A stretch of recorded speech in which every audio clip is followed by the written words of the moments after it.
আলালের ঘরে দুলাল যখন ভিন রাজ্যে চাকরি পায়। আজকে তোর বাবা বেঁচে থাকলে এরকম কাজটা হতে পারতো? লালটুর ঠাকুমা সব নষ্টের গোড়া তোর ওই বৌদি। যেদিন থেকে আমার এই সংসারে ঢুকেছে এই বাড়ির কোনো নিয়ম কানুন ওর পছন্দ নয়, সবসময় সবকিছু বদলানোর চেষ্টা। তোর দাদা ওর কথা কি বলবো, ও তো একটা ভেড়া, ওর কথা শুনে চল। অত করে বলেছিলাম চাকরিওয়ালা ঘরের অত শিক্ষিত মেয়ে আনিস নি, কথা শুনেছে?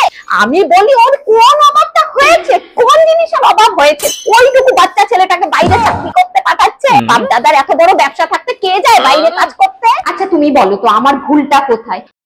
মা হিসেবে আমি আমার ছেলের ভবিষ্যতের চিন্তা করব না? আর এটা কোন কথা হলো, ব্যবসায়ী ঘরের ছেলে বাইরে গিয়ে চাকরি করবে না? সবাই ভাবছে এগুলো সব আমার ইচ্ছেতে হচ্ছে। আরে বাবা না, এটা আমার ছেলের ইচ্ছে। এটা আমি কাকে কিভাবে বোঝাবো বলো তো?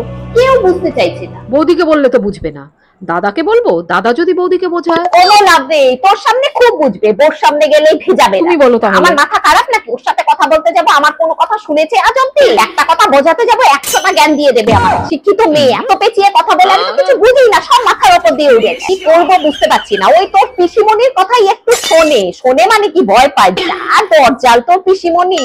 তুই এক কাজ কর, তোর পিসিকেই ফোন কর, বলো দিদি একটু বেশিই করছে। লালটুর কাকিমণি বাড়ির কেউ যখন চাইছে না ছেলেটা বাইরে গিয়ে চাকরি করুক, তাহলে কোন দরকার ওকে বাইরে পাঠানোর? মানছি উনি মা জন্ম দিয়েছে, তাই বলে কি আমাদের কোনো অধিকার নেই? ছোটবেলা থেকে বাচ্চাটাকে আমরাও তো নিজের সন্তানের মতোই বড় করেছি বলো। ছেলেটা কলকাতার বাইরে গিয়ে কোনোদিন থাকেনি, ব্যাঙ্গালোরে গিয়ে কি করে থাকবে একা একা কে জানে। মুশকিলটা হচ্ছে বৌদি কারো কথা শুনে না। একদিকে ছেলেটার চিন্তা, তার উপর আবার মা কিরকম কান্নাকাটিটা করছে দেখতে পাচ্ছ তো। মায়েরই কিছু না হয়ে যায়, আমরা কি বলবো বলো? আমাদের কথা কি শুনবে? একবার বলে দেখবো কি, যদি শোনে। বলে দেখতে পারো, আমার তো মনে হয় না আমাদের কথা শুনবে। কি করব বলো, শুনবে না যখন কিছু করার নেই। লালটুর পিসি ঠাম্মি এলো বাড়িতে। বড় বউয়ের কি মাথা খারাপ হয়েছে? ওই রকম ফুলের মতন বাচ্চাটারে বাইরে কাম করতে পাঠাইবো কোন দুঃখে? আর কি মায়া দয়া কিছু নাই? কি করবো বলো, আমার কথা শুনবে? তুমি একদম চিন্তা করো না, আমি আইসা গেছি, আমিও দেখুন কেমনে ওই বাচ্চারে বাইরে পাঠায়। ওই জন্যই তো ডেকেছি তোমায়। আমি এখনই যাইতাছি, কথা কই। তোমরা তো ভাবছো খাওয়া দাওয়া একা থাকা নিয়ে, আরে বাবা সেসব তো আছেই। আমাদের ঘরের বাচ্চারা এসব খেলে 1 মাসের মধ্যে শুকিয়ে কাঠ হয়ে যায়, কিন্তু আমি তো করছি অন্য চিন্তা। যা দিনকাল পড়েছে আজকাল, খবরে দেখো তো, র্যাগিং ট্যাগিং এসব যদি হয়। না, ওইগুলো তো স্কুল কলেজে হয়। এটা স্কুল কলেজে হয় নাকি? হ্যাঁ, স্টুডেন্টরাই তো করে। চাকরিতে হয় না? আমি যতদূর জানি না।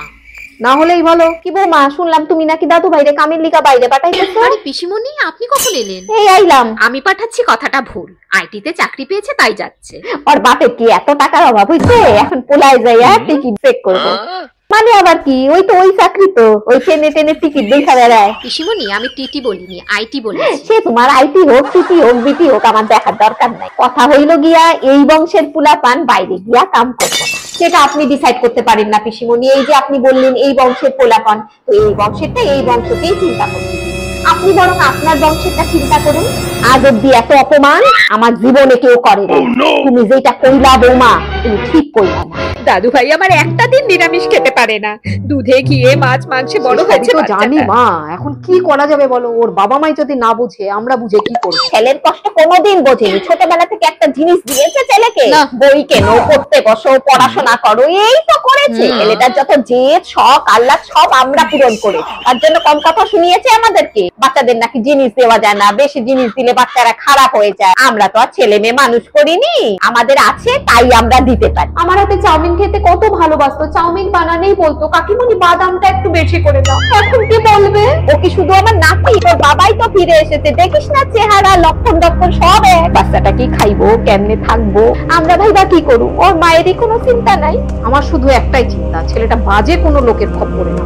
দাদু ভাই চলে গেলে আমিও নিরামিষাশী হয়ে যাব। 1 সপ্তাহ পর ফাইনালি লালটু চলেই গেল, আর চলে যাওয়ার দিন। হায় হায় রে, হায় হায়।